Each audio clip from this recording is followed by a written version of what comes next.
We're just waiting for our Twitter page and our To Cry Dry Tear Facebook page and to our Helping Parents of Mentally Ill Children page to come in and YouTube, and it looks like they're doing that shortly. So before I introduce Angie Schultz, who's our guest tonight, before I introduce that tonight, I just want to welcome you here to Helping Parents of Mentally Ill Children. My name is Bill McPhee, and basically, I was diagnosed with schizophrenia in 1987, and I was hospitalized 6 different times. I lived in 3 different group homes. I had a suicide attempt, and I was 5 years on the couch dealing with a deep, deep, deep, dark depression. And in 1994, I started a publication called SZ Magazine. It was a magazine on mental health and schizophrenia. And I did that for 23 years, and then I retired. I retired after 23 years, and in 2014, I wrote this book, To Cry a Dry Tear, Bill McPhee's Journey of Hope and Recovery with Schizophrenia. And you can grab that book off my website, and you can actually read the first chapter free when you sign up to the newsletter. And before we start, before I introduce Angie, just want to tell you that I'm coming to you from Niagara Falls, Canada, just not too far from Niagara Falls, Canada. I'm actually on the mouth of the Lake Erie, which runs into the Niagara River and then down towards Niagara Falls and into Lake Ontario. And I'm right across the city of Buffalo, New York, so I can see the Buffalo skyline from my view from here. So welcome everybody. I'm going to introduce Angie. I've been looking forward to this interview for a while, just because Angie is very, very knowledgeable. Angie Schultz, she's a Master of Social Work, and she teaches psychology at Rue Community College in Grants Pass, Oregon. And she got her Master's of Social Work from the University of Utah, and she teaches at the Rogue Community College, and her blog is called The Becoming Place. Angie has worked with families and children in a variety of settings, including schools and child welfare, and inpatient and outpatient and residential treatment centers. And you can also follow Angie on her Facebook page, and she'll probably be mentioning that a little bit in a while. But before we go, I just wanted to talk to you, Angie, and ask you, how did you get into the field of psychology? Why did you want to get into psychology? And tell us a little bit about your school days and your background that way. Hey, Bill. First of all, it's great to be here. It's great to be part of your efforts to help parents of children who are struggling with mental illness.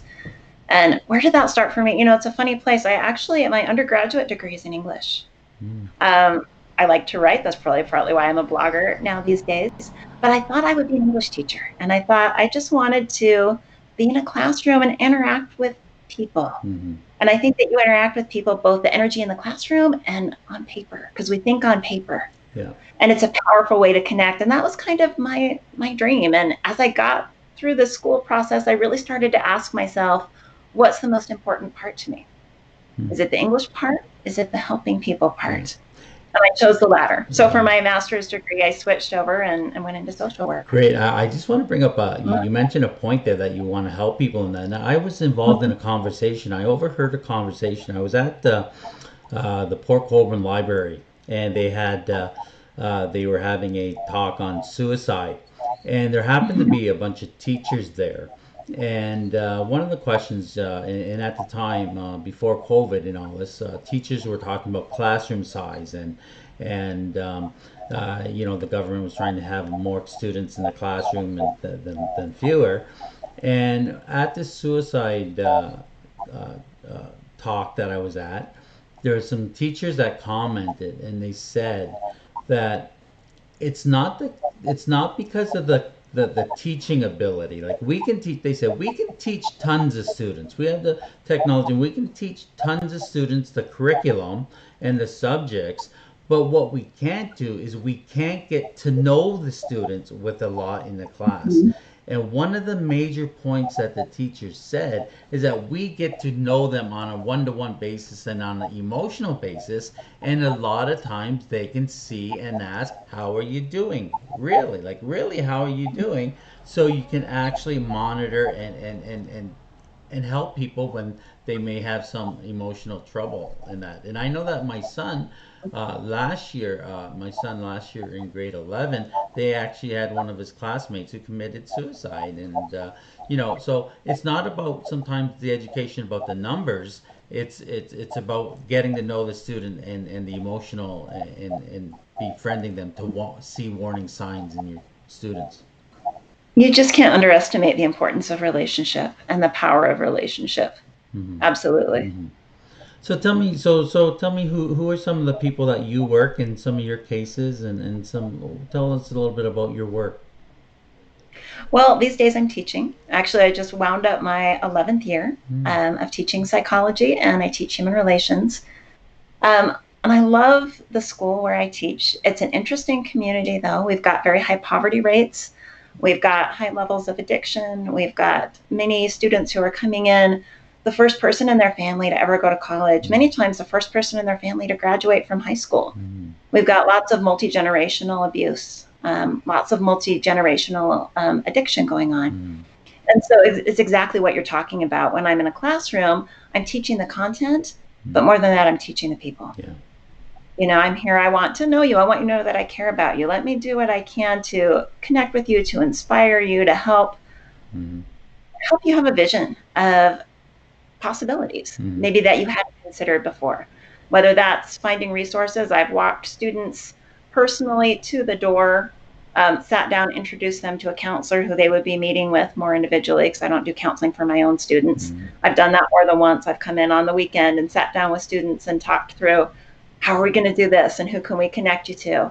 Um, and I love that. Yeah. Statistics will tell us, we say that 1 out of 5 people will have a mental illness, whether it be schizophrenia, schizoaffective, bipolar, obsessive compulsive disorder, anxiety disorders, um, OCD, obsessive compulsive disorder.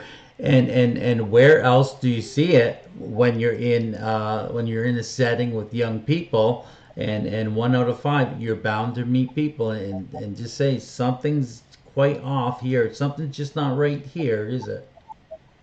Well, and the majority, if you're looking at numbers, the most common time for that to emerge actually is adolescence and young adulthood. Mm-hmm. So it is that time if you've got folks who are caring and who are educated and who are trying to notice individual students, Mm-hmm. rather than saying I'm just presenting material to an ocean of faces out there, but I know who those faces are and I have a relationship with them. Yeah, yeah. Speaking of those numbers, 1 out of 5, I can remember I would do some workshops at churches and different things like that, and I was talking to a pastor, and he said, "Well, what do you talk about at your lectures and things like that?" And I said, "Well, I talk about people with obsessive compulsive disorder, people with schizophrenia, depression, people with OCD, anxiety, and all that." And he turned around and he said, "Boy, that's my congregation."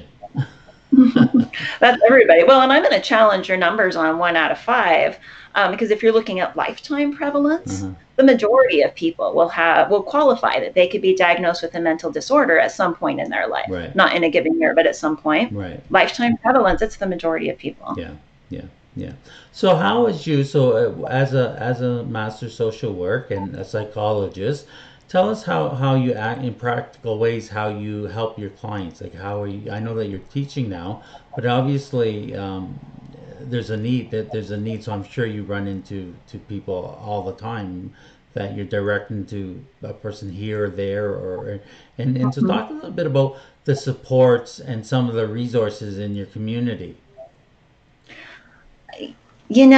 I think first through the door, let's get referred to a good counselor Mm-hmm. who can do an assessment, who can get to know you, kind of have that relationship, but also the clinical background to say, here's where I think the pieces are going to fit. Mm-hmm. And usually from there, we've got a referral to a psychiatrist if we feel like medications are going to be helpful in this Mm-hmm. situation.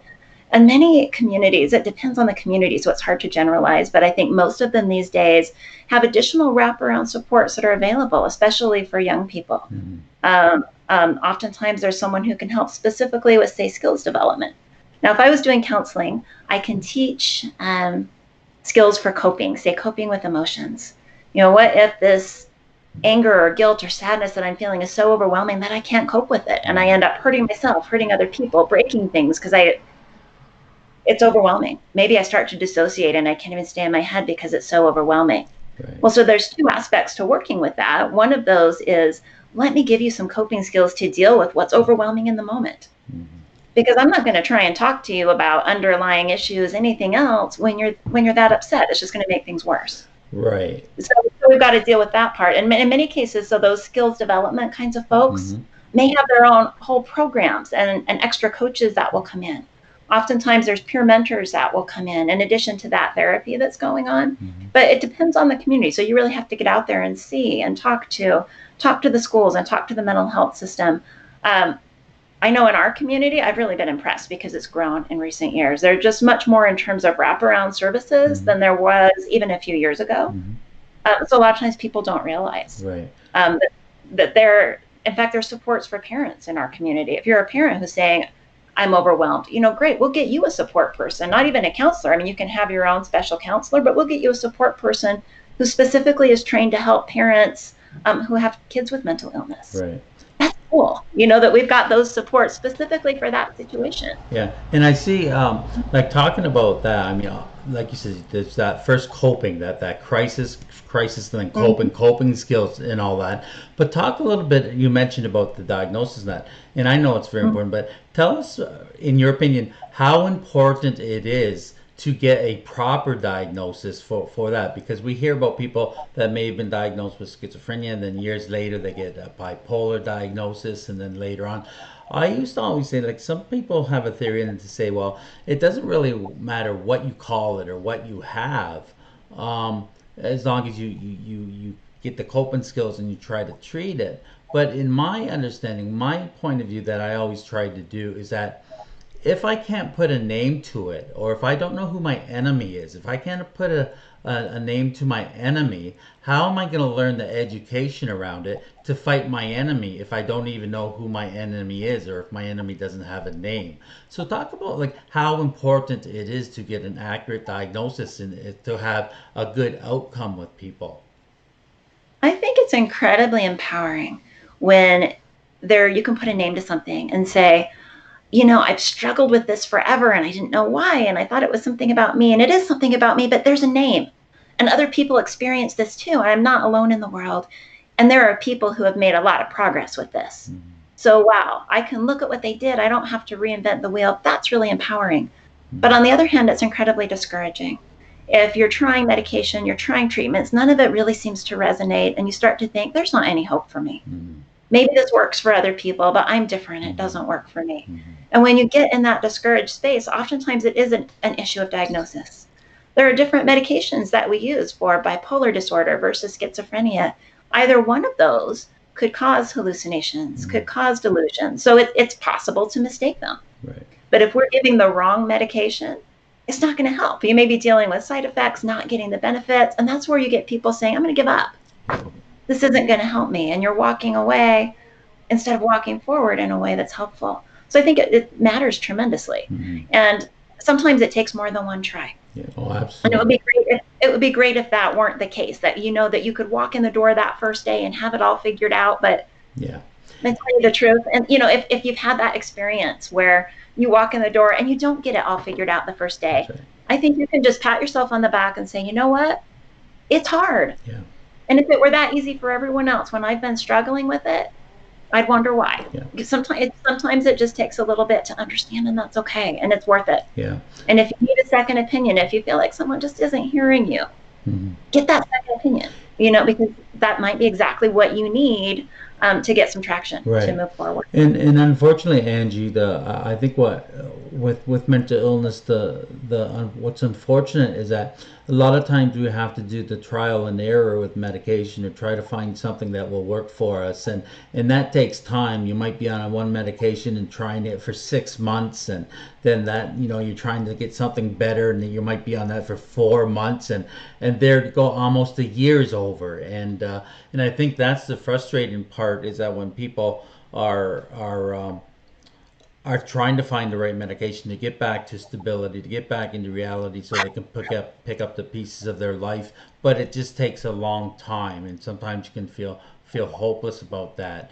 And what's probably you've experienced as a teacher is that people who are going maybe are having difficulty or going through something with an illness, and they may have to take a leave of absence from school for a while, but then they come back. Talk a little bit about the students who come back to school after a break of some sort. It's funny because I think we build it up in our heads sometimes that, oh my gosh, if I walk out that door, I'm never coming back, or I've failed. And being on the other side of it, being the teacher and seeing so many students come and go, it's normal. Life happens. People take breaks for lots of different reasons. Sometimes it's financial. I'm going to work for a term or 2 terms. I'm going to save up some money. Sometimes it's a physical health reason. Sometimes it's a mental health reason. Sometimes it's a family reason. It's okay. Mm-hmm. It's absolutely okay to take some time and to come back to it again.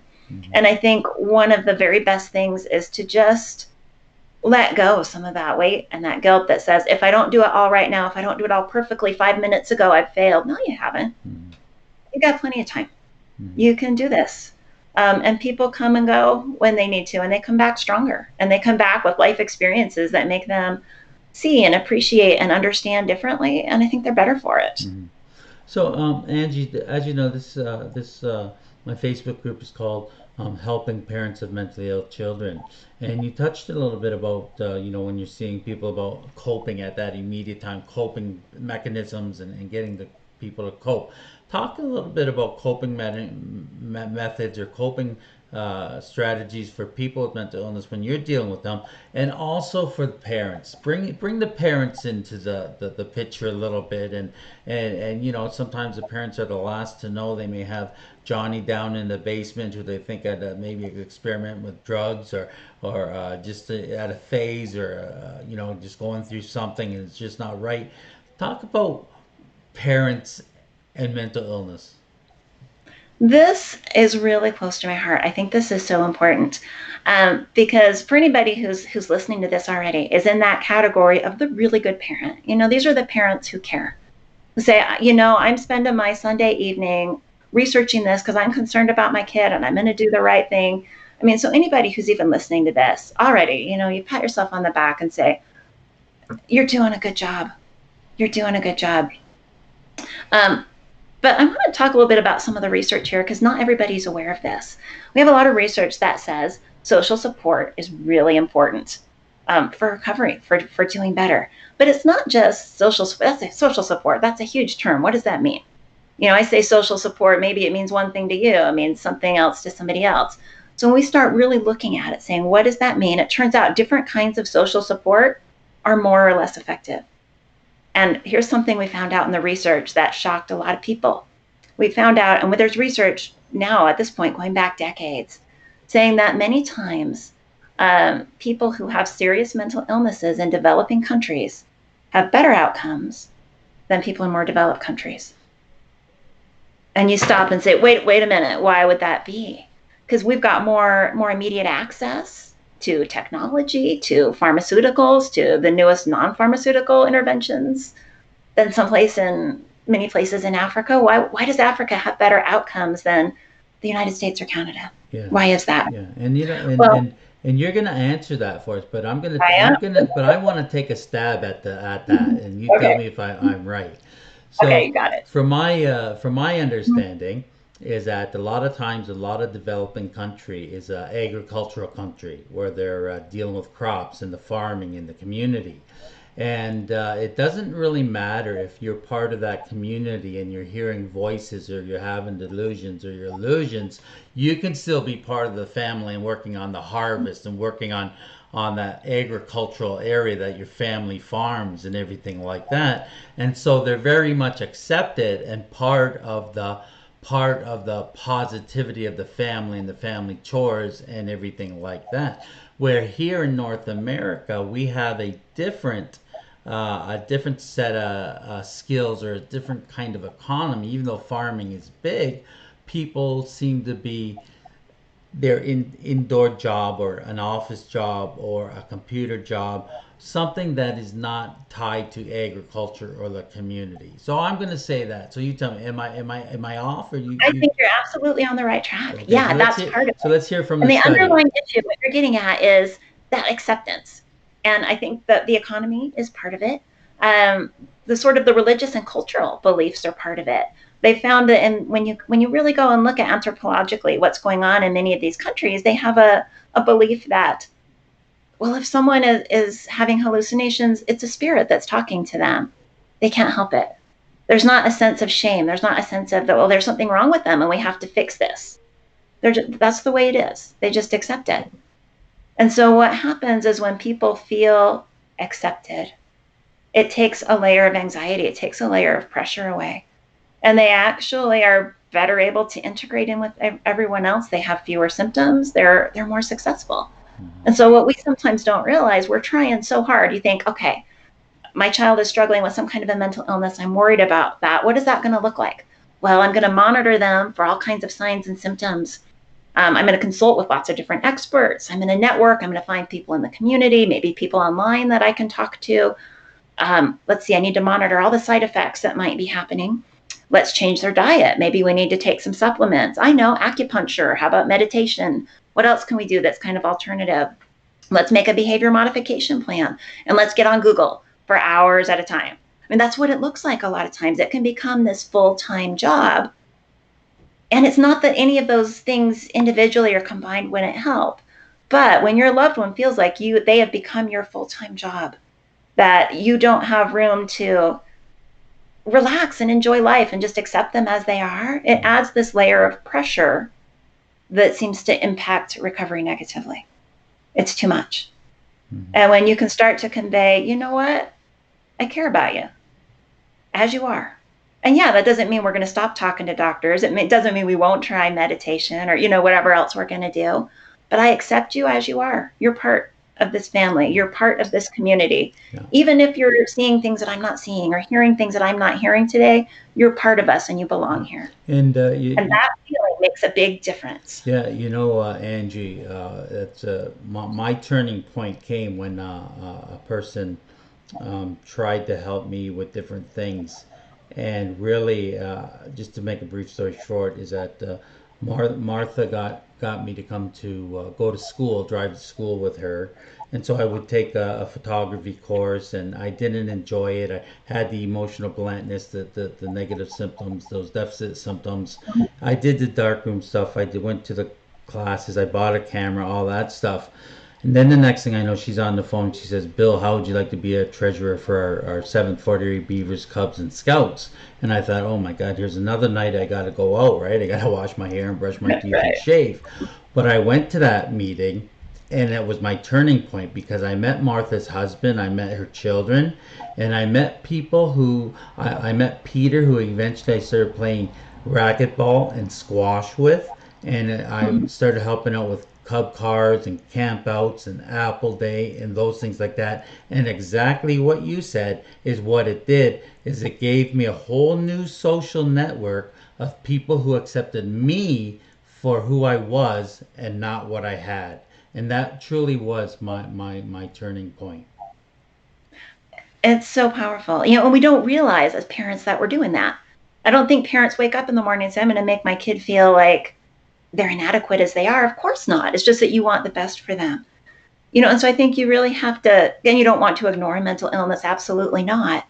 So, but if you can communicate by your behavior and by your actions, if you're dealing with a mental illness right now, that doesn't define you. You know what? You're a whole person.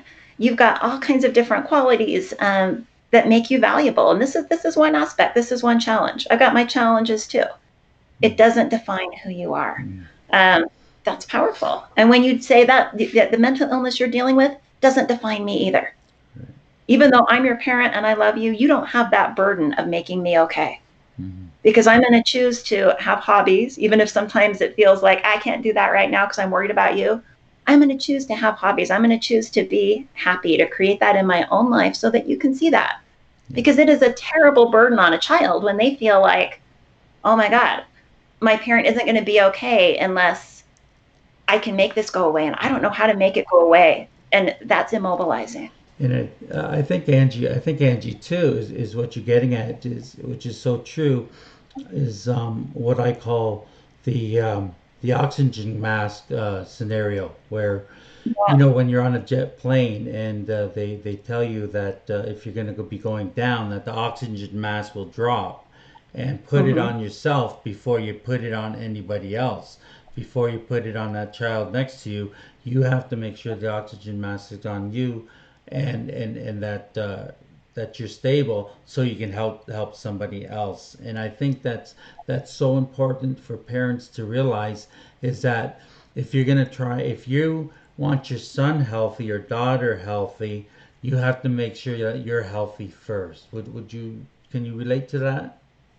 Yeah, absolutely. And then there's this stigma. That's the thing. We go back to this, we were talking about this before, in westernized countries, we have this stigma about mental health. And so, yes, I'm concerned about my child, but sometimes underneath it, there's this sense of, well, maybe I'm going to look bad as a parent. Maybe I'm failing as a parent if I can't make you normal. And so it creates this pressure. But if you can internally deal with your own fear, your own shame, your own grief, and say, as a person, I need to be able to be okay with that. That frees everything up for that child. Now, one of the things that I would talk about with parenting in general, but I think it applies to this, is realizing that kids view the world in a way that is process oriented. Adults tend to view the world in a way that is outcome oriented. So what I mean by that, I might wake up in the morning as an adult and say, what's my to-do list for today? And my to-do list for today probably has something to do with some longer term goals. Some of the things that I get up and do aren't just because they're fun, but it's because they're going to play into something that's going to meet a goal for me later. Now, if I have a 4-year-old and they wake up in the morning, they don't make a to-do list based on long-term goals where they're going to go to college, 14 years from now. They're going to do whatever's fun in the moment. They're involved in the process. But sometimes when we're interacting, and where does that change between age 4 and between being an adult? It's a gradual process, right, that we make that shift. But sometimes as an adult, we don't realize, or we overestimate how much of that shift a kid has actually made. So for example, we'll just talk parenting in general, not even mental illness, and then I'll tell you where I'm going with this. Suppose I'm in a perfectly good mood, hanging out in my kitchen. Maybe I've been doing some baking. It's a great day. My kid comes home from school and they walk in and it's storm cloud. Like the whole feeling in the house changes the minute they walk in. You ever had that experience when someone walks in? It's just the mood is there and it's big. So at that moment, to a child who has the power is going to depend on how I deal with that process. If I'm able to see that storm cloud and help it dissipate, I'm really powerful. And that could be making the right joke. It could be being kind. It could be being nurturing. But somehow they come in there as a storm cloud and I don't get sucked into it. Yeah. That makes me powerful in a child's world. On the other hand, if they come in as a storm cloud and my perfectly good mood goes away and the next thing I know, I'm yelling at them and there's this big blow up and I don't even know where it came from. We've all been there, right? Yeah. But yeah, so I'm like, not a guilt thing. We've all been there. But on those days, I just gave up my power in a child's view because I wasn't working with the process. So let's look at this in terms of mental health. If I've got a kid who's stuck in the middle of emotions, feelings, sensations that they can't control, that they don't understand, and I'm coming at it from this really outcome-oriented thing, you need to do this and this and this, and here's the timeline I have in mind, and they can't do it because it's too much. They're caught in the middle of a process that is so much that they can't go there. I might just get frustrated, kind of lose it with them. And they feel like this mental illness is more powerful than me and it's more powerful than you because I don't know how to handle it. And every time it comes up, you lose it too. Yeah. And And that's a terrifying place to yeah. be. And Angie, I want to touch base on that with 2 points. And that's so important. And what we're talking about here for parents is that when you're talking about that storm cloud coming in, it's how do you de-escalate a situation? How do you, Good. how do you just de-escalate situations? And it's on sort of an example. I'll hear a lot of parents say, well, and a lot of people, I'm walking on eggshells every time he's home. I'm walking on eggshells. So a couple things I want to ask you is one, how do you do that escalation from a stormy cloud? Not giving your power away. And the second Mm-hmm. thing is what's very important is that the root of anger, I believe, the root of anger and the root of arguments and everything comes down to the basis. If somebody is dealing with a mental illness, they may be out of logic. They may be out of reality. They may be in psychosis, hearing voices. They may be out of logic, where their mom or dad, who do not have a mental illness, are dealing in the world of logic. And with mental Good. illness, you have logic versus illogic, and that's where the frustration comes in because the illogical person can't say, well, I don't know why you don't understand this. And the parents are saying, well, that's not, that's illogical. Why can't you understand logic? So talk a little bit about the de-escalation and logic and illogic. Good. Yeah, that's absolutely true. So that's a kind of different words for what I was getting at. Where are they? Where is the language where they are? And to be able to get into that, where's your emotional process and how do I help move you from one place to another? And if you're dealing with someone who is not capable of thinking in terms of logic, don't argue with them. Don't argue with them and try and make them see it your way because it's not going to help. In that moment, what is motivating them? What's going to make sense to them? You can talk to them from that level in order to get them to a place of safety, right? To a place of safety so where they can calm down and then you can start working with them again. And sometimes it has to be just something very grounded. If you've got someone who is really escalating and they're going to get violent because they want something they can't have at a particular time, and there's all these reasons you could explain why it's not going to work, and they're not understanding you because they're believing something is true that it isn't. I want someone here. I want something to happen right now. There's no way for that to happen, but they don't believe you. Can you explain it in a way that would make sense? And it's okay. It's okay that you're stepping into their world because what you're doing is helping to calm them down emotionally at that point. And it's just they're going to become more illogical if you do the opposite. So it doesn't have to be completely factual, everything that you say at every moment. So sometimes it's just a grounding thing. Oh, look, it's dark outside.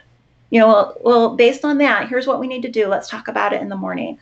And that might not even be the actual situation, but it might be enough. It might be enough for them to take a breath and to be able to get into a place of safety in that moment. And so that's okay to do that. It's okay to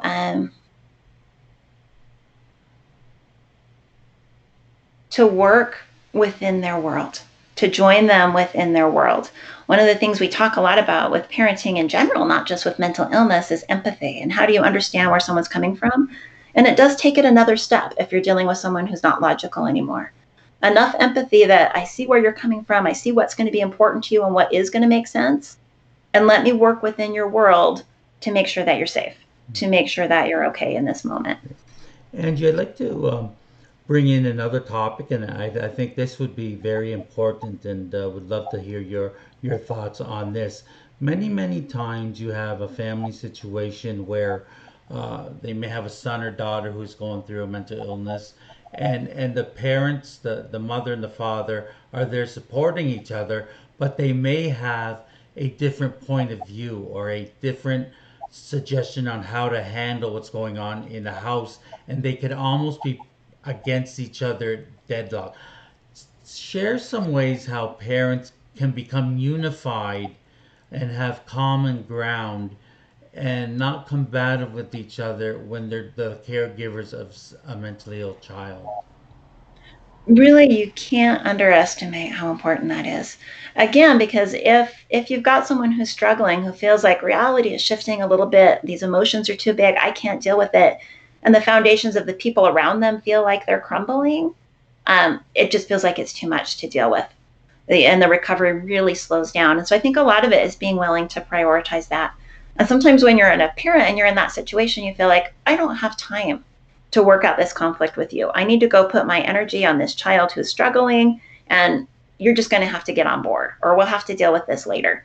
And flip-flopping that, even though that seems backward, can be really helpful, of saying it is the priority that we take care of our relationship with each other.